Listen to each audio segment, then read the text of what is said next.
Hey guys, it's Matt here at LaPorte Chrysler, Dodge, Jeep, Ram, and Magnuson Performance. Check out what I have behind me, guys.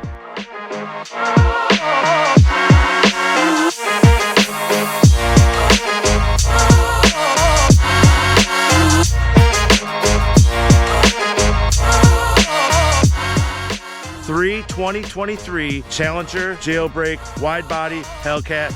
Last call. You got to tell me which one you like the best because they're all a little bit unique. So we have the B5 blue, which is always a great color. I love it. But what makes this one very unique and special, in my opinion, is the red interior. I love it.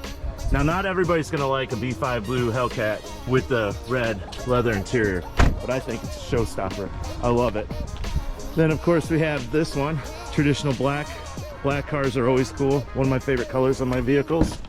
It also has the red interior, which is somewhat normal on the black, but last but not least, F8 green, and it also has the red interior. Check it out. This one has been nicknamed by some of my employees the watermelon.